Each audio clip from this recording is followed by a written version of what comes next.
கர்த்தரும் இரட்சகருமாகிய இயேசு கிறிஸ்து நாமத்தினால் உங்கள் யாவரையும் அடியேன் அன்போடு கூட வாழ்த்தி வரவேற்கிறேன். இப்பொழுதும் ரோமர் 4வது அதிகாரத்தின் 25வது வசனத்தினை நாம் எல்லோரும் இணைந்து வாசிப்போமாக. அவர் நம்முடைய பாவங்களுக்காக ஒப்பு கொடுக்கப்பட்டும் நாம் நீதிமான்களாக்கப்படுவதற்காக எழுப்பப்பட்டும் இருக்கிறார். கர்த்தராகிய இயேசு நம்முடைய பாவங்களுக்காக ஒப்பு கொடுக்கப்பட்டும் பாவிகளாகிய நாம் நீதிமான்களாக்கப்படுவதற்காக எழுப்பப்பட்டும் இருக்கிறார். ஆகவே இந்த வசனத்தில் 2 வாக்கியங்கள்.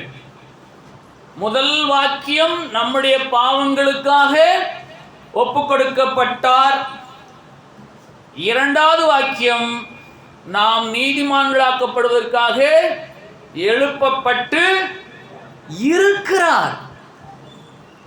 எழுப்பப்பட்டார். எழுப்பப்பட்ட அவர் இந்த நாள் வரையிலும் நம்முடனே கூட இருக்கிறார். Still he is alive with us. இந்த நிமிடம் வரையில் இயேசு நம்மோடு கூட இருக்கிறார். காரணம் என்ன என்றால் அவர் உயிர்த்தெழுந்த இயேசு.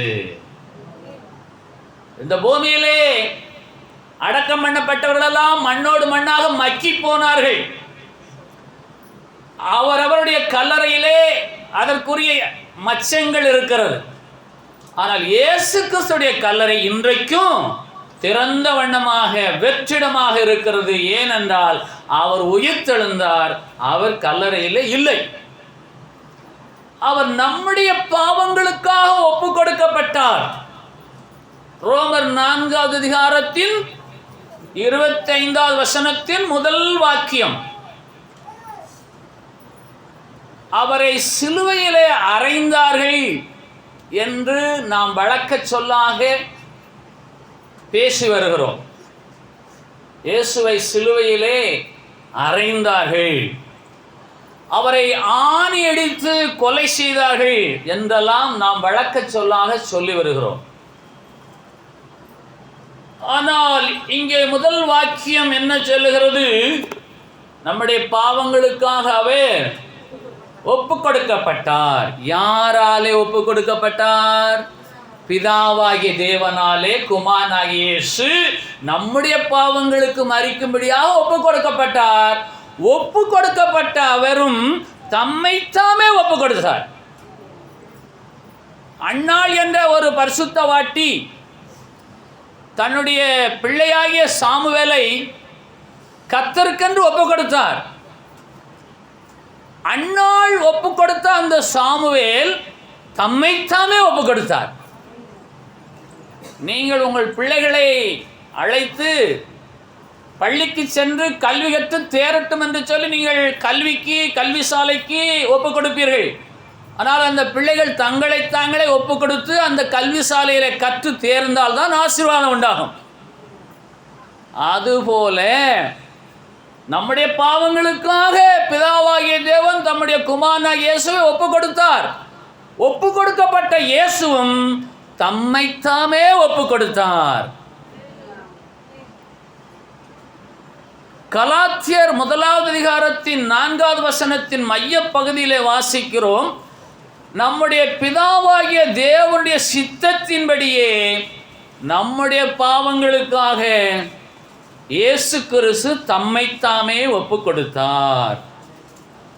ஆயினாலே இயேசுவை சிலுவையில் அறைந்தார்கள், அவரை ஆணி அடித்து கொலை செய்தார்கள் என்று சொல்லப்படுகிற வார்த்தைகளை விட மேலான வார்த்தை எது என்று சொன்னால், இயேசு கிறிஸ்து நம்முடைய பாவங்களுக்காக தம்மைத்தாமே ஒப்பு கொடுத்தார்.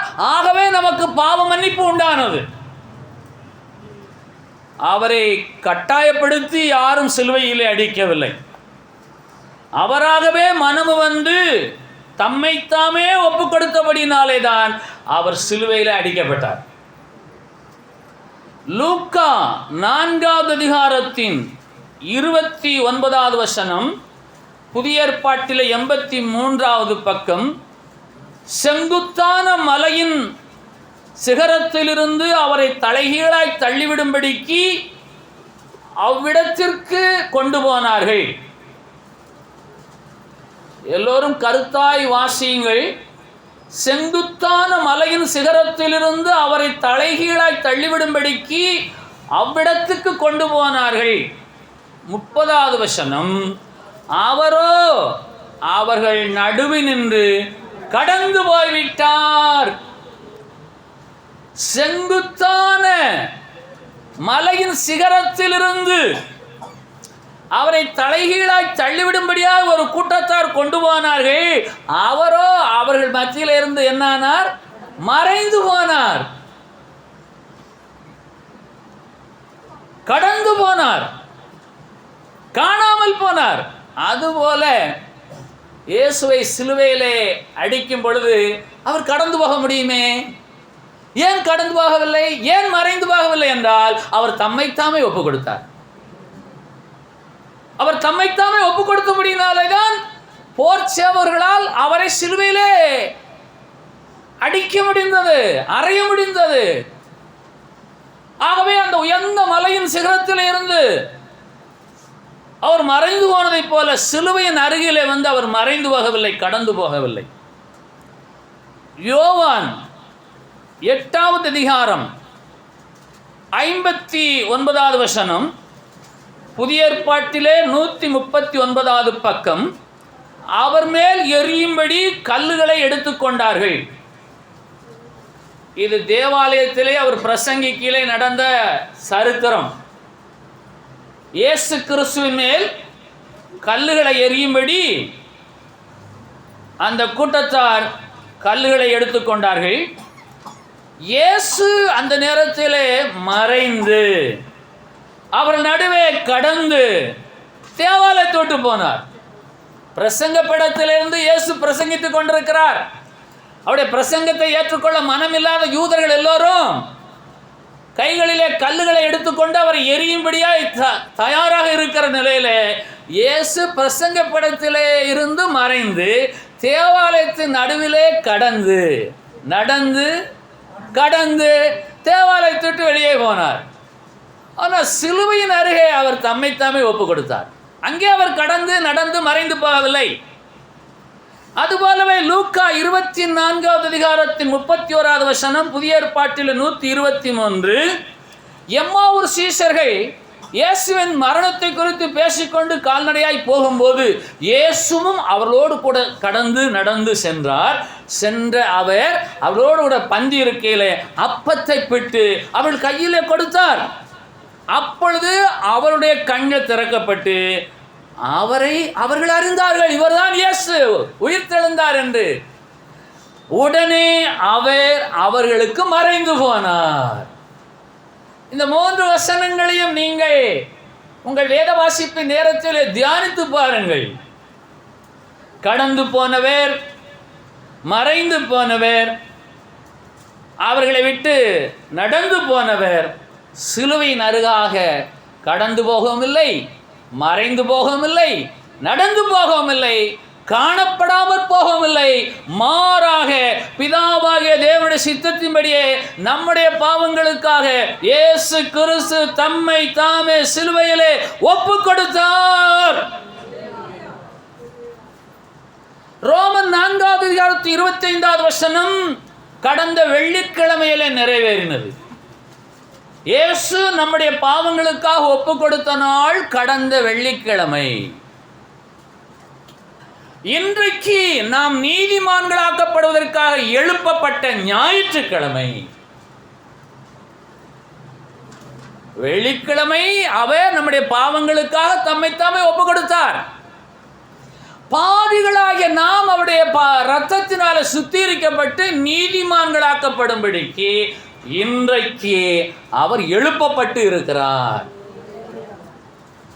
ஆகவே ரோமர் 12வது அதிகாரத்தின் 1வது வசனம், அப்படி இருக்க சகோதரரே, நீங்கள் என்ன செய்ய வேண்டும் என்று சொன்னால், உங்கள் சரீரங்களை பரிசுத்தமும் தேவனுக்கு பிரியமுமான ஜீவ பலியாக ஒப்பு கொடுக்க வேண்டும் என்று தேவனுடைய இரக்கங்களை முன்னிட்டு உங்களை வேண்டிக் கொள்ளுகிறேன். எப்படிப்பட்ட வசனம்! தம்முடைய சகலுடைய பாவங்களுக்காக தம்மைத்தாமே ஒப்பு கொடுத்த இயேசுவுக்கு நீங்கள் என்ன செய்ய வேணும்? உங்களை நீங்களே ஒப்பு கொடுக்க வேண்டும். உங்களை நீங்களே ஒப்பு கொடுக்க வேண்டும். அவனவன் கட்டாயமாயும் இல்லை, விசனமாயும் இல்லை, மனதில் நியமித்தபடியே. இடையில் அந்த வார்த்தை நிறைய பேர் மறந்துடுவாங்க. அவனவன் கட்டாயமாயும் இல்லை, விசனமாயும் இல்லை, மனதில் நியமித்தபடியே உற்சாகமாய் கொடுக்க கடவன். ஆகவே நம்முடைய பாவங்களுக்காக தம்மைத்தாமே ஒப்பு கொடுத்த இயேசுவுக்கு நீங்கள் உங்களை ஒப்பு கொடுக்க வேண்டும். எப்படி என்று சொன்னால், ஜீவ பலியாக. எப்படிப்பட்ட பலி? ஜீவ பலி. ஜீவன் இருக்கும் போதே பலி செலுத்தப்பட வேணும். அதான் ஜீவ பலி. நம்முடைய சரீரங்களை பரிசுத்தமான தேவனுக்கு பிரியமான ஜீவ பலியாக. மரணத்துக்கு பின்பு ஒரு மனம் திரும்புதல் கிடையாது. மரணத்துக்கு பின்பாக ஒரு மனம் திரும்புவதற்கான கால அவகாசம் கிடையாது. மரணத்துக்கு பின்பாக நேரடியாக நியாய தீர்ப்பு. ஆகவே சரீரத்திலே ஜீவன் இருக்கும் போதே நம்மை நாமே ஜீவ பலியாக பிதாவாகிய தேவனுக்கு பிரியமாக நாம் ஒப்புக் கொடுக்க அழைக்கப்படுகிறோம். ரோமர் 1வது அதிகாரத்தின் 28வது வசனம், தேவனை அறியும் அறிவை பற்றி கொண்டிருக்க அவர்களுக்கு மனதில்லாதிருந்தபடியால் தகாதவைகளை செய்யும்படி தேவன் அவர்களை கேடான சிந்தைக்கு ஒப்பு கொடுத்தார். நம்முடைய பாவங்களுக்காக பிதாவாகிய தேவனுடைய சித்தத்தின்படி தம்மைத்தாமே ஒப்பு கொடுத்த குமாரனாகிய இயேசு கிறிஸ்து அவர் எதிர்பார்க்கிற பரிசுத்தமான ஜீவ பலியான வாழ்வு எவரிடத்தில் இல்லையோ அவர்களை அவர் கேடான சிந்தைக்கு ஒப்பு கொடுக்க வல்லவர் என்று ரோமர் 1வது அதிகாரத்தின் 28வது வசனம் சொல்லுகிறது. ஆகவே நம்முடைய ஜீவியத்திலே பரிசுத்தம் மேலோங்கி இருக்க நம்மை நாமே ஒப்பு கொடுப்போமாக. அல்லேலூயா. பரிசுத்தமும் தேவனுக்கு பிரியமுமான ஜீவ பலியாக நம்மை நாமே ஒப்பு கொடுக்க வேண்டும் என்று சொல்லி தேவனாகிய கர்த்தர் குமாரனாகிய இயேசுவை எழுப்பி இருக்கிறார், உயிர்ப்பித்திருக்கிறார். நாம் பரிசுத்தர்களாய் நீதிமான்களாய் மாறும்படியாக. ஆகவே ரோமன் 4வது அதிகாரத்தின் 25வது வசனம், நான் நீதிமான்களாக்கப்படுவதற்காகவும் அவர் எழுப்பப்பட்டிருக்கிறார். ரோமர் 4வது அதிகாரத்தின் 5வது வசனம், ஒருவன் கிரியை செய்யாமல் பாவியை நீதிமானாக்குகிறவிடத்தில் விசுவாசம் வைக்கிறவனாய் இருந்தால். புதிய ஏற்பாட்டிலே 210வது பக்கம். ரோமர் 4வது அதிகாரம் 5வது வசனம், ஒருவன் கிரியை செய்யாமல் பாவியை நீதிமானாக்குகிறவிடத்தில் விசுவாசம் வைக்கிறவனாய் இருந்தால் அவனுடைய விசுவாசமே அவனுக்கு நீதியாக எண்ணப்படும். நாம் நீதிமான்களாக்கப்படுவதற்காக அவர் எழுப்பப்பட்டிருக்கிறார். என்னை நீதிமானாக்கும்படியா என் இயேசு எனக்காக உயிர்த்தெழுந்தார் என்று விசுவாசிக்கிறவர்களுக்கு அதுவே நீதியாக எண்ணப்படுகிறது. நான் எப்படி நீதிமானாக முடியும்? அவர் என்னுடைய பாவங்களுக்காக தம்மைத்தாமே ஒப்பு கொடுத்து மரித்து உயிர்த்தெழுந்தார். உயிர்த்தெழுந்த அவர் என்னை நீதிமானாக்கும்படியாய் அவர் உயிர்த்தெழுந்தார் என்று சொன்னால் எப்படி நான் நீதிமானாகிறேன் என்பதற்கு பாவியை நீதிமானாக்குகிற இடத்தில் விசுவாசம் வைக்கிறவனுக்கு அந்த விசுவாசமே நீதியாய் எண்ணப்படுகிறது. இது மிகவும் எளிய ஒரு வேலை, ஆனால் பலன் மிகுந்தது. இயேசு கிறிஸ்து ஏன் எழுப்பப்பட வேணும்? ஏன் உயிர்த்தெழ வேணும்? நம்முடைய பாவங்களுக்காக அவர் ஒப்பு கொடுக்கப்பட்டு நம்முடைய பாவத்தை போக்கும் ஜீவ பலியாக அவர் தம்முடைய பணியை செய்து முடித்ததோடு நின்றுவிடவில்லை. கொஞ்சம் கருத்தாய் கவனித்தாதான் உங்களுக்கு புரியும். பிதாவாகிய தேவன் குமாரனாகிய இயேசுவை அனுப்பி உலகத்தின் ஜனங்களின் பாவத்திற்கு பரிகாரமாக ஜீவ பலியாக ரத்தம் சிந்த வேண்டும் என்பது அவருடைய சித்தமாயிருந்தது. அவர் அதன்படியே பிதாவாகிய தேவனுடைய சித்தத்தின்படியாய் தம்மை தாமே சிலுவைக்கு ஒப்பு கொடுத்தார். ஒப்பு கொடுத்து மரணத்திலே பிரவேசித்த அவர் ஏன் உயிர்த்தெழ வேண்டும் என்று சொன்னால், உயிர்த்தெழுந்த அவர் நம்மை நீதிமான்களாக்குவதற்காகவே உயிர்த்தெழுந்தார். இதெல்லாம் ஒரு காகிதத்தில் நீங்கள் அப்படியே வரிசையாக எழுதி மறுபடி ஞாபகப்படுத்தினா தான் உங்களுக்கு மனதில் நிற்கும். கவனிங்க. அப்போ முழு உலக ஜனங்களின் பாவத்திற்கு பரிகாரமாக ஜீவ பலியாக இயேசு தம்மைத்தாமே ஒப்பு கொடுத்து அவர் மரணத்துக்குள் பிரவேசித்து மரித்து போனார். அதோடு அவருடைய பணி நிற்கவில்லை. மரித்து அவர் மீண்டுமாக உயிர்த்தெழுந்து ஏன் வர வேண்டும் என்றால், அவரை விசுவாசிக்கிற தேவ பிள்ளைகளாக நாம் எல்லோரும் நீதிமான்களாய் மாற வேண்டும் என்பதற்காக. ஆகவே 2 பணிகள். சிலுவையிலே ஒரு பணி, சிலுவையிலே மரணித்து மரணத்துக்கு பின்பாக ஒரு பணி. அந்த பணி இயேசுவின் பணி இன்றைக்கும் தொடர்ந்து நடந்து கொண்டே இருக்கிறது. 2 கேள்விகளை உங்களுக்கு முன்பாக வைக்கிறேன். முழு உலக ஜனங்களின் பாவத்திற்கு பரிகாரமாக ரத்தம் சிந்தின இயேசு கிறிஸ்து அந்த நிலையில மரித்து போகாமல் ஏன் உயிர்த்தெழுந்தார்? ஏன் உயிர்த்தெழுந்தார்? அவரை விசுவாசிக்கிற தேவ ஜனங்கள் நீதிமான்களாக மாற வேண்டும், அந்த பணியை அவரே செய்ய வேண்டும் என்பதற்காக மரித்த அவரை பிதாவாகிய தேவன் மீண்டுமாக உயிர்த்தெழச் செய்தார். உயிர்ப்பிக்கப்பட்டார். உயிர்ப்பிக்கப்பட்டு அவர் இன்றைக்கும் நம்மோடு கூட இருக்கிறவராக இருக்கிறார். ஆகவே நீங்கள் இந்த கேள்வியை உங்கள் இதயத்தில் நிறுத்தி சில கிறிஸ்தவரை காணும்போது நீங்கள் இதை கேள்வியாக கேளுங்கள். இயேசு கிறிஸ்து மரித்தது முழு உலக ஜனங்களின் பாவத்திற்கு பரிகாரமாக மரித்தார், தம்மை தாமே ஒப்பு கொடுத்தார். ஏன் அவர் உயிர்த்தெழ வேணும்? ஏன் அவருக்கு ஓய்வு இல்லை? ஏனுடைய பணி தொடர்ந்தது என்ற கேள்விக்கு அவள் என்ன பதிலை சொல்ல முடியும்? அந்த பதில்தான் ரோமர் 4வது அதிகாரத்தின் 25வது வசனத்திலே மறைந்திருக்கிற பதில். முழு உலக ஜனங்களின் பாவத்திற்கு பரிகாரமாக ஒப்பு கொடுக்கப்பட்டவர் அதோடு ஓய்வு பெறாமல் எல்லோரும் நீதிமான்களாக்கப்பட வேண்டும் என்பதற்காகவே பிதாவாகிய தேவனாலே அவர் எழுப்பப்பட்டு இன்றைக்கும் நம்மோடு கூட இருக்கிறவராக இருக்கிறார். அவரை விசுவாசிக்கிறவர்கள் நீதிமான்களாக மாறுவார்கள்.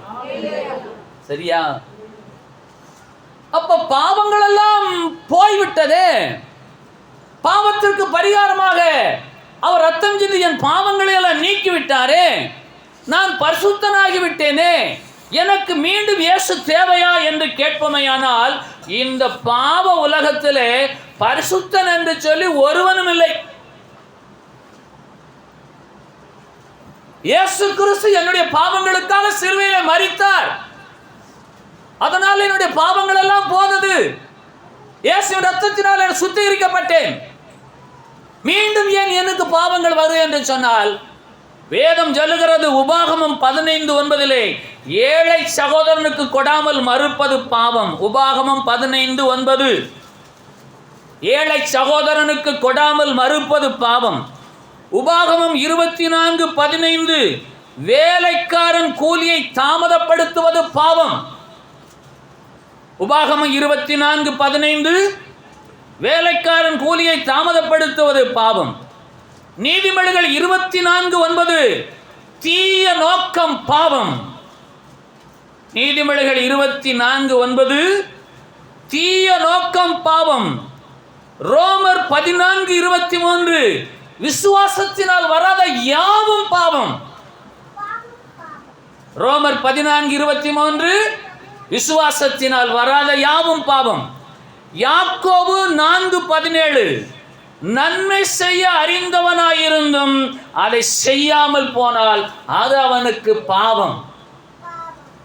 யாக்கோபு 4:14 நன்மை செய்ய அறிந்தவனாயிருந்து அதை செய்யாமல் போனால் அது அவனுக்கு பாவம்.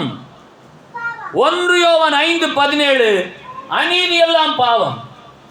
1 யோவான் 5:17 அநீதி எல்லாம் பாவம். 1 யோவான் 3:4 நியாயப்பிரமாணத்தை மீறுகிறதே பாவம். இத்தனை விதமான பாவங்களிலே சிக்கிக்கொள்ளாத மனுஷி யார்? கவனிங்க.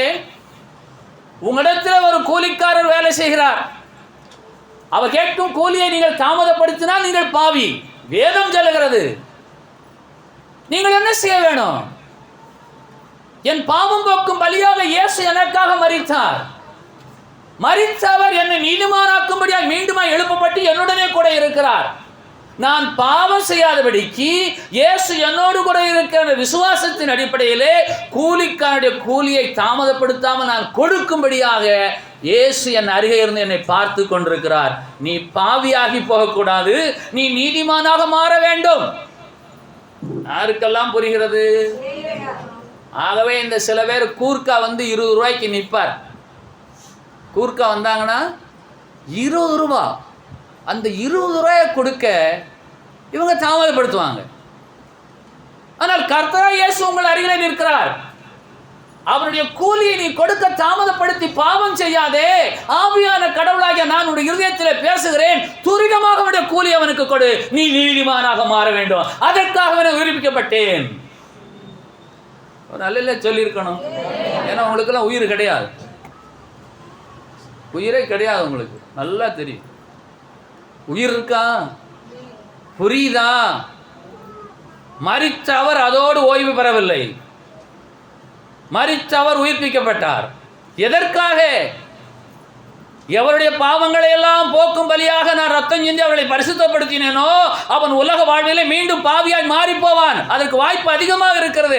ஆகவே அவன் பாவம் செய்யாதபடிக்கு நான் உயிர்த்தெழுந்து ஆவியாகிய கடவுளாக அவனோடு கூட இருக்கிறவராக இருந்து அவனை நீதிமானாகவே பாதுகாக்க வேண்டும் என்பதற்காகவே நான் பிதாவாகிய தேவனால் உயிர்ப்பிக்கப்பட்டேன், எழுப்பப்பட்டேன். சரியா? சரியா? இன்றைக்கும் நம்முடைய தாய் தகப்பன்மார் நம்மை பெற்று வளர்த்து ஆளாக்கி குடும்பஸ்தனாக்கி நல்ல நிலைக்கு கொண்டு வந்தாலும் நம்முடைய வீட்டில் இருந்து கொண்டு நம்மை கண்காணிக்கிறார்கள். கண்காணிக்கிறவர்கள் மகனோடு பேசாவிட்டாலும் மருமகளை நோக்கி கேட்பார்கள், எங்கே அவனை காணோம்? அவன் வீட்டுக்காரனைத்தான் கேட்கிறேன். அவன் எப்படி இருக்கிறான்? உன்னிடத்தில் அன்பாய் நடந்து கொள்கிறானா? அவன் கொஞ்சம் கோபக்காரன். அவன் சரியாக சாப்பிடுகிறானா? அவனுக்கு உனக்கும் நல்ல நேசம் உண்டா என்று பிள்ளையை பெற்று வளர்த்து ஆளாக்கி குடும்பஸ்தனாக்கி நல்ல நிலைக்கு கொண்டு வந்தாலும் வயோதிகத்தில் இருக்கக்கூடிய தாயும் தகப்பனும் வீட்டில் இருந்து கொண்டு பிள்ளைகளை எப்படி பராமரிக்கிறார்களோ அதே போல பிதாவாகிய தேவன் குமாரனாகிய இயேசுவின் மூலமாய் நம்முடைய பாவங்களை போக்கி நம்மை பாவிகள் என்ற பேரிலிருந்து பரிசுத்தவான்களை மாற்றி நாம் பரிசுத்தர்களாக எண்ணப்பட்டாலும் இந்த 7 விதமான பாவங்களிலே சிக்கி அவன் பாவியாய் போகாமல் அவன் நீதிமானாகும்படிக்கு ஆவியாக தேவனாக அவன் நம்மோடு கூட இருக்கிறவராக இருந்து எப்பொழுதெல்லாம் நாம் பாவம் செய்கிறோமோ அப்பொழுதெல்லாம் அவர் பேசி என் உள்ளத்திலே அவர் ஏவி என்னை நீதிமான்களாக மாற்றும்படியாக உறுப்பிக்கப்பட்டார். நடக்கா? நடக்கா? நடக்குதா? ஆகவேதான் நீ ரோமர் 1:8 அற்புதமாய் சொல்லுகிறது, தேவனை அறியும் அறிவை பற்றி கொண்டிருக்க அவர்களுக்கு மனதில்லாதிருந்தபடியால் தகாதவைகளை செய்யும்படி தேவன் அவர்களை கேடான சிந்தைக்கு ஒப்பு கொடுத்தார். ஒப்பு கொடுக்கவே கொடுப்பார். இயேசு கிறிஸ்துவின் ரத்தம் என் பாவத்தை போக்கி என்னை பரிசுத்தனாக்கி இருக்கிறது. ஆனாலும் நான் பரிசுத்தனாகவே வாழ்கிறேனா? பாவியாகி போனேனா? பாவியாகி போயிருந்தால் மீண்டும் பரிசுத்தம் அடையும்படியாய், தேவனுக்கு பிரியமாய், பரிசுத்தமும் ஜீவ பலியுமாய் நான் மாறும்படியாய் ஒரு கால அவகாசத்தை கர்த்தர் இந்த நாளில் நமக்கு கொடுத்திருக்கிறார். ஆகவே நீங்கள் நன்மை செய்ய வேண்டியவர்கள். சொல்லுங்க, பக்கத்தில் உள்ளவங்களை பார்த்து சொல்லுங்க, நீங்கள் நன்மை செய்ய வேண்டியவர்கள். நன்மை செய்யாவிட்டாலும் பரவாயில்லை, தீமை செய்யாதிருங்கள். ஏனென்று கேட்டால், ஒருவன் நன்மை செய்ய அறிந்தவனாயிருந்து அவன் செய்யாமல் போனால் அது பாவம். அப்ப எது நன்மை என்று சொன்னால், யாருக்கும் எந்த ஒரு தீங்கும் செய்யாமல் இருப்பதே நன்மை. எது நன்மை? யாருக்கும் எந்த ஒரு தீமையும் செய்யாதிருப்பதே நன்மை. ஆகவே கர்த்தருடைய பிள்ளைகளாகிய நீங்களும் நானும் நீதிமான்களாய் மாறுவதற்காக அவர் எழுப்பப்பட்டார். 1 கொரிந்தியர் 15:17 புதிய ஏற்பாட்டில் 242 பக்கம், கிறிஸ்து எழுந்திராவிட்டால் உங்கள் விசுவாசம் வீணாயிருக்கும். யாரை விசுவாசிப்பீர்கள்? யாரை விசுவாசிப்பீர்கள்? நமக்காக யார் மரித்தாரோ அவரே எழுந்தும் இருக்கிறார். ஆக விசுவாசிக்க வேணும். புரியுமா? எனக்காக எவர் மரித்தாரோ அவர் மரித்தே போகவில்லை, மண்ணோடு மண்ணாக மக்கி போகவில்லை, அவர் காணாமல் போகவில்லை, மறைந்து போகவில்லை, இல்லாமல் போகவில்லை. அவர் இருக்கிறவராக இருக்கிறபடியினாலே நான் அவரை விசுவாசிக்க வேணும். ராணுவ வீரர் ஒருவர் தன்னுடைய பணிக்காலத்தில் இறந்து போனார் என்று சொல்லி குடும்பத்தாருக்கு தகவல் வருகிறது. ராணுவ வீரர் ஒருவர் பணிக்காலத்திலே இறந்து போனார், மரணமடைந்து விட்டார் என்று சொல்லி குடும்பத்தாருக்கு ஒரு தகவல் வருகிறது. குடும்பத்தார் அவருடைய படத்தை எடுத்து வைத்து அதற்கு மாலையை போட்டு அழுது கொண்டிருக்கையில், இறந்ததாக எண்ணப்பட்ட ராணுவ வீரர் உயிரோடு வந்துவிட்டால் குடும்பத்தார் என்ன செய்வார்கள்? அதுபோல இயேசு கிறிஸ்து மரித்தார், அவர் உயிர்த்தெழுந்து வந்துவிட்டார். மகிழ வேணும், அவர் விசுவாசிக்க வேணும். என் மகன் இறந்து போனான் என்று நான் நினைத்தேன், அவனோ உயிரோடு வந்து விட்டான். நான் அவரை விசுவாசிக்கிறேன், நம்புகிறேன், நேசிக்கிறேன், அன்பு செலுத்துகிறேன். யாருக்கெல்லாம் புரியுது? அப்ப இயேசு கிறிஸ்து உயிர்த்தெழாவிட்டால் அவர் மேல விசுவாசம் வராது, நாம் நீதிமான்களாக முடியாது. ஆகவேதான் பாவியை நீதிமானாக்குகிற இடத்தில் விசுவாசம் வைக்கிறவனாய் இருந்தால் அவனுடைய விசுவாசமே அவனுக்கு நீதியாக எண்ணப்படும் என்று ரோமர் 4:5 மறுபடியும் அந்த வசனத்தை சொல்லுங்க. என்ன? பாவியை நீதிமானாக்குகிற இடத்தில் விசுவாசம் வைப்பதே நமக்கு நீதி. ஆபிரகாம் தேவனை விசுவாசித்தார், அது அவருக்கு நீதி. அப்ப நீங்கள் இயேசு விசுவாசித்தால் அது உங்களுக்கு நீதி, நீங்கள் நீதிமான்களாகி போனீர்கள். ஆனால் இந்த பாவ உலகத்திலே பரிசுத்தராய் வாழ முடியாமல் தவிக்கிறீர்கள்.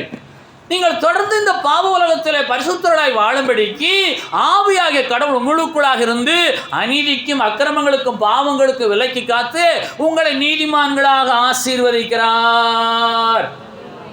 அல்லேலூயா. அதனால இப்ப நாம் எல்லாரும் நீதிமானாக இருக்க காரணம் என்ன தெரியுமா? கர்த்தருடைய ஆவியான கடவுள் நம்மளை பாதுகாக்கிறார். சில பேர் கடையில் போய் கத்திரிக்காய் வாங்க போனாங்கன்னா டக்குன்னு பக்கத்தில் தக்காளி 2 தூக்கி கூடையில் போடுவாங்க. உலகத்தில் தான் நடக்கா இல்லையா? ஒரு கடைக்காரர் சொன்னார், என் கடையில் கண்ணாடி பெட்டி, நான் கண்ணாடி பெட்டிக்கு அந்த பக்கம் உட்காந்து சாப்பிட்டு கொண்டிருந்தேன். ஒருவர் வந்தார், கடையில் யாருமே இல்லைன்னு நினைத்து ஒரு ஸ்வீட் பாக்ஸை தூக்குனார். நான் உடனே பாக்ஸை வைமையான்னு சொன்ன பதறி போய் அங்கே போட்டு ஓடிட்டார். கடைக்கு போயாச்சுன்னா ஆவி பேசுதா? நான் 100 ரூபா கொடுத்தால் அவர் 500 ரூபா பெற்றுக்கொண்டேன் என்று நினைத்து அவர் அதிகமான பணத்தை எனக்கு கொடுக்கும் பொழுது நல்ல வேளையாக இன்றைக்கு செலவுக்கு ஆனது என்று சொல்லி நான் எண்ணுகிறேனா, இல்லை என்றால் இது பாவம் என்று எண்ணுகிறேனா? கிறிஸ்தவனுக்குள்ளாக உயிர்த்தெழுந்த கடவுளுடைய ஆவியாகிய பரிசுத்த தெய்வம் உள்ளே இருந்து அவன் பாவியாகி போகாமல் நீதிமானாகவே மாற வேண்டும் என்பதற்காக அவர் எழுப்பப்பட்டு இருக்கிறார். நம்மோடு கூட எழுப்பப்பட்டு இருக்கிறார். ஆகவே நீங்கள் இன்னும் உங்கள் பாவங்களில் இராதபடிக்கு 1 கொரிந்தியர் 15:17 கிறிஸ்து எழுந்தராவிட்டால் உங்கள் விசுவாசம் வீணா இருக்கும். நீங்கள் அவரை விசுவாசிக்க முடியாது. நீங்கள் இன்னும் இன்றும் உங்கள் பாவங்களில் இருப்பீர்கள். 1 பேதுரு 3வது அதிகாரம் 18வது வசனம், பக்கம் 320 புதிய ஏற்பாட்டிலே. 1 பேதுரு 3வது அதிகாரம் 18வது வசனம், பக்கம் 320. கிறிஸ்துவும் நம்மை தேவனிடத்தில் சேர்க்கும்படி, கவனிக்கலாமா? கிறிஸ்து நம்மை தேவனிடத்தில் சேர்க்கும்படி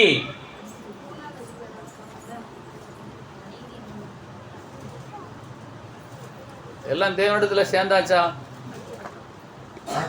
சேர்ந்துருவோமா? சொல்லுங்க. நிறைய பேருக்கு என்ன தெரியுமா, நான் எப்படியாலும் பரலோகம் போகணும், அப்படியெல்லாம் போகவே முடியாது. சிலவர் அப்படித்தான், நான் எப்படியாலும் பரலோகம் போகணும், அதுக்காகத்தான் நான் ரொம்ப பயந்து ரொம்ப அடக்கி ஒடுக்கி நான் இருக்கேன். அப்போ பரலோகம் இல்லைன்னு சொன்னால் இவ பயப்பட மாட்டாங்க, அடங்கி ஒடுங்கி இருக்க மாட்டாங்க, அடங்கப்படாரி அலைவாங்களா? எப்படி? பரலோகத்துக்கு போகணுன்றதுக்காக கிறிஸ்தவனா இருக்கக்கூடாது. பரிசுத்தமும் தேவனுக்கு பிரியமான ஜீவ பலியாக ஒப்பு கொடுப்பேன் என்று சொல்லி இயேசுவை தேட வேணும்.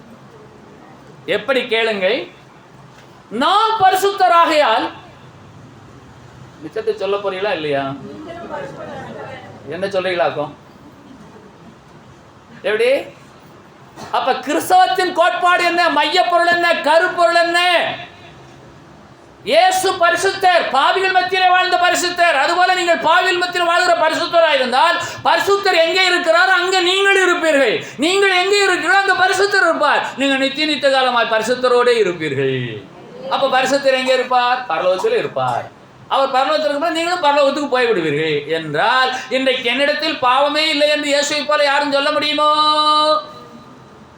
யாருமே இன்னும் பரிசுத்தத்தில் பூரணப்படவில்லை. இன்னும் கொஞ்சம் சென்ம சுபாவம் எழுந்திருக்கிறது. ஆனாலும் மரணத்தை ஜெயித்து உயிர்த்தெழுந்த ஆவியாகிய கடவுள் நம்மோடு கூட இருந்து நீ இப்படி செய்யக்கூடாது, அது உனக்கு பாவம், நீ நீதிமானாய் மாறும்படியாகத்தான் மறுபடியும் நான் உயிர்த்தெழுந்து வந்து உன்னோடு கூட இருக்கிறேன், என்னை கொஞ்சம் நினைவுகூர் மகளே மகனே என்று கர்த்தருடைய ஆவியாகிய கடவுள் பேசுவார். ஆகவேதான் சில கிறிஸ்தவங்க ஏதாவது கோபத்தில் பேசிட்டு அந்த பக்கம் போய் ஜெபத்தில் அழுவாங்க, இயேசுவே என்னை மன்னியும், இப்படி பேசிட்டேன், என் மாமிசம் முஞ்சிருச்சு, நான் அவங்களோட ஒப்புரவாகட்டுமா? சண்டை போட்ட உடனே போய் பேசுகிறாங்க. அங்கே எப்படி இருக்காங்கன்னு பார்த்து தான் பேசணும். ஆமாம் ஆமாம், உனக்கு இதே பொழப்பு, சண்டை ஓடுவேன், பிற வழியை வந்து பேசுவேன், நீ ஒரு சொரண கட்டவ, ரோசம் கட்டவ. அப்படியா? சண்டை வந்தால் மாமிசம் மேலே தான் வரும், பொய்ய சொல்லக்கூடாது. எப்படி? மரண பரியந்தம் இந்த மாம்சத்துக்கும் இந்த ஆவிக்கும் போராட்டம் இருந்து கொண்டே இருக்கும். ஆனா முடிவில் ஜெயிக்க போகுது ஆவியை அல்லாமல் மாம்சமே அல்ல. கிறிஸ்துவும் நம்மை பிதாவாகிய தேவனிடத்தில் சேர்க்கும்படிக்கு 1 பேதுரு 3:18 வாங்க, பக்கம் 320 புதிய ஏற்பாட்டில். அநீதியுள்ளவர்களுக்கு பதிலாக, பாவிகளுக்கு பதிலாக நீதியுள்ளவராய் பாவங்கள் நிமித்தம் ஒரு தரம் பாடுபட்டார். பாவங்கள் நிமித்தம் அவர் செஞ்சாரு, ஒரு தரம் தான் பாடுபட்டார். அதுக்கு முன்னாடியெல்லாம் அவர் பரிசுத்தராகவே இருந்தார். அவருடைய தேவதூதர்கள் எப்போதும் அவரோடு கூட இருந்தார்கள். அப்போ ஒரே ஒரு தரம் பாடுபட்டார் என்றால் நம் நிமித்தமாக. அநீதியுள்ளவர்களுக்கு பதிலாக நீதியுள்ளவராய் இருந்த அவர் பாவங்கள் நிமித்தம் ஒரு தரம் பாடுபட்டார். இந்த நீதியுள்ளவராய் பாவங்கள் நிமித்தம், அதுக்கு இடையில நீதியுள்ளவராய் இருந்த அவர் என்ற ஒரு வார்த்தை வைக்கணும். அப்பதான் அந்த வசனம் புரியும். உங்க கண்களை வச்சு பாருங்க. அநீதியுள்ளவர்களுக்கு பதிலாக நீதியுள்ளவராய் இருந்த அவர் நம்முடைய பாவங்கள் நிமித்தம் ஒரே ஒரு தரம் பாடுபட்டார். ஒரே ஒரு தரம் பாடுபட்டார். பாடுபட்ட அவருடைய நிலை என்ன என்று அந்த வசனம் சொல்லுகிறது. அவர் மாமிசத்திலே கொலையுண்டார், ஆனால் ஆவியிலே உயிர்ப்பிக்கப்பட்டார். என்றால் இந்த உலகத்தின் பாவங்கள் நிமித்தமாய் உங்கள் மாமிசத்திலே தான் பாடுகள் வரும். உங்களுடைய ஆவியை ஒருவரும் கை வைக்கவே முடியாது. நீங்கள் ஆவியிலே உயிர்ப்பிக்கப்படும்படியாய் இயேசு கிறிஸ்து உயிர் தந்தார். யாருக்கெல்லாம் சந்தோஷம்? அப்ப மாமிசத்திலே அவர் கொலையுண்டதை போல இந்த உலக பாவத்தின் நிமித்தமாய் பாடு நிமித்தமாய் உங்கள் சரீரத்திலே வேதனைகளும் சஞ்சலங்களும் உண்டாகும். அது நிச்சயமாக உங்களை தாக்கும். ஆனாலும் உங்களுடைய ஆவி உயிர்ப்பிக்கப்படும்படியாய் மரணத்தை ஜெயித்து உயிர்த்தெழுந்த இயேசு உயிருடன் எழுப்பப்பட்டார். என்ன ஒரு கோட்டிங் இதெல்லாம்! எனக்கு ரொம்ப பிடிக்கும் இந்த வசனங்கள்லாம். அப்ப இன்றைக்கு நம்முடைய மாமிசத்தில் பாடுகள் இல்லாமலா இருக்கிறது? தாய் தப்பனுக்கு பிள்ளைகளே பாடுகளாக இருக்கிறார்கள். உடம்பிருந்த சகோதர சகோதரிகளே பாடுகளாக இருக்கிறார்கள். கிறிஸ்தவர்களுக்கு இந்த உலகமே பாடா இருக்கிறது. கிறிஸ்தவனை அவ்வளவு எதிர்க்கிறார்கள். ஆனால் ஆவியில என்ன? உயிர்ப்பிக்கப்பட்ட நிலை. அவரை விசுவாசிக்கிறேன், நீதிமானாகி அவரை விசுவாசிக்கிறபடியினாலே நானும் நீதிமானாக மாறி இருக்கிறேன். அல்லேலூயா. அநீதியுள்ளவர்களுக்கு பதிலாக நீதியுள்ளவராய் இயேசு கிறிஸ்து நம்முடைய பாவங்கள் நிமித்தம் ஒரே தரம் பாடுபட்டார். அந்த ஒரு பாடோடு அவருக்கு முடிஞ்சு போச்சு. ஆனா நமக்கு என்ன என்றால் தினமும் பாடுதான். பாடுகளே இல்லாத மனிதன் உண்டோ? பாடுகள் இல்லாத மனிதன் உண்டோ? அது எல்லாம் இந்த மாம்சத்தை தான் பாதிக்கும். அவர் மாம்சத்திலே தான் பாடுகளை அனுபவித்தார், கொலையுண்டார். ஆனால் ஆவியிலே அவர் உயிர்ப்பிக்கப்பட்டார். இன்றைக்கும் இப்பொழுதும் ஆவியாகிய கடவுள் உங்கள் ஆவியை உயிர்ப்பிக்கிறார். உங்கள் ஆவியை அனல் மூட்டுகிறார். உங்கள் ஆவியோடு அவர் பேசுகிறார். ஆமா, சத்தியம். நன்மை செய்ய வேண்டும் என்று நினைக்கிறேன், எல்லாம் முடியவில்லை இயேசுவே. என் ஆவி அவிகிறது, போராடுகிறது. நான் என்ன செய்யட்டும்? உன் நிலையை நான் அறிகிறேன் என்று கர்த்தர் சொல்லுவார். ஆகவே நீதிமொழிகள் 24வது அதிகாரம் 16வது வசனம். நீதிமொழிகள் 24வது அதிகாரம் 16வது வசனம், பக்கம் 784 பழைய ஏற்பாட்டிலே. நீதிமான் 7 தரம் விழுந்தாலும் திரும்பவும் எழுந்திருப்பான். துன்மார்க்கரோ? சத்தமா வாசிக்கலாம்ல. தீங்கிலே இடருண்டு அப்படியே கிடப்பாங்க.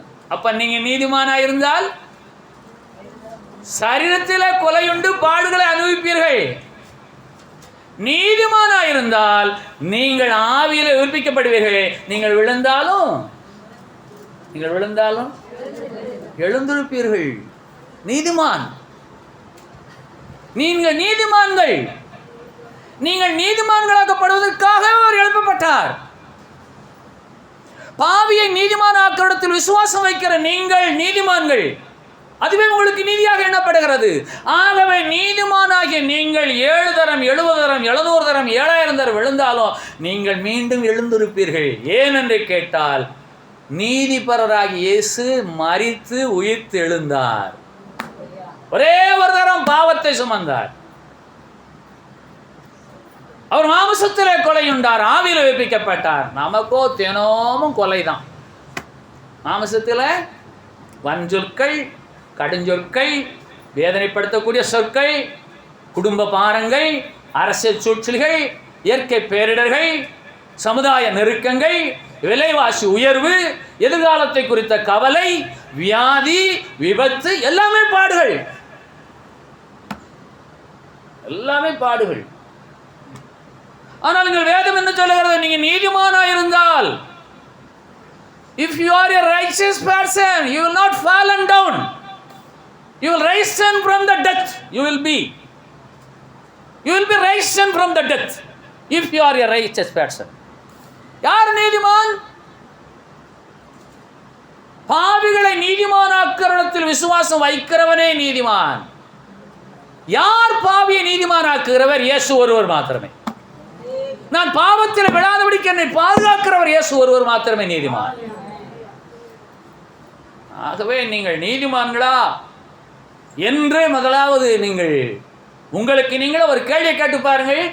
நான் இயேசு எவ்வளவு கூட விசுவாசிக்கிறோம் அவ்வளவு கூட நீதிமான். அவரை அறிய அறிவை பற்றி கொண்டிருக்கேன். மனது இல்லாமல் போனால் அவரை என்னை கேடான சந்தைக்கு ஒப்புக் கொடுப்பார்.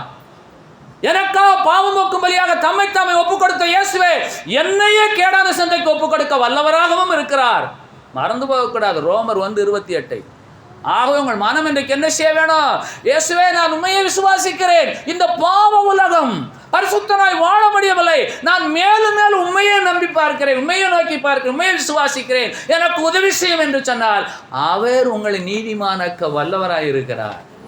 நீங்கள் விழுவீர்கள், ஆனால் அவர் உங்களை எழுப்புவார். காரணம் என்ன? அவர் மரித்து உயிர்த்தெழுந்தார் உங்களை எழுப்பும்படியாக. அப்ப எழும்பி பிரகாசி. ஆமா, எழும்பி பிரகாசியுங்கள், சோர்ந்து போகாதீர்கள்.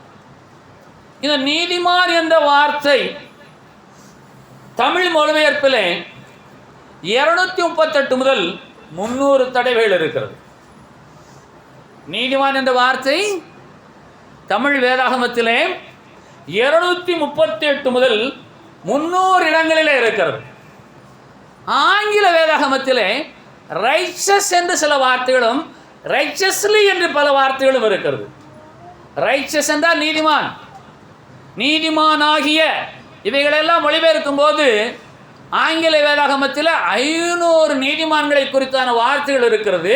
இந்த 500 வார்த்தைகளிலும் மேலான ஒரு வார்த்தை என்று சொன்னால் நீதிமான் எழுந்திருப்பான் என்ற வார்த்தை. ஏன்? பாவிகளை நீதிமான்களாக்குற இடத்தில் விசுவாசம் வைக்கிற அவன் நிச்சயமா எழுந்திருப்பான். ஆமா. அப்ப 500 முறை நீதிமான்கள் நீதிமான்கள் நீதிமான்கள் நீதிமான்கள் என்று வேதத்தில் சொல்லப்பட்டிருந்தாலும் அந்த 500 மேலான வசனம் எது என்று சொன்னால் நீதிமொழிகள் 24:16 நீதிமான் 7 தரம் விழுந்தாலும் திரும்பவும் again and again he will rise and wake up, stood up. எல்லாமே பொருந்தும். கவனிக்கலாமா? அப்போ 7 தரம் விழுந்தாலும் திரும்பவும் எழுந்திருப்பான் என்று சொன்னால் அப்போ மறுபடியும் விழத்தான் செய்வான் என்பது இது மறைபொருள். மறுபடி நீதிமான் ஒரு தரம் விழுந்தாலும் அவன் எழுந்திருப்பான் என்று எழுதப்படவில்லை. நீதிமான் 7 தரம், என்ன 7 பரிபூரணம், 7 எழுவதை மன்னிக்க வேணும். அப்போ நீதிமான் விழுவான், ஆனால் என்ன செய்வான்? எழுந்திருப்பான்.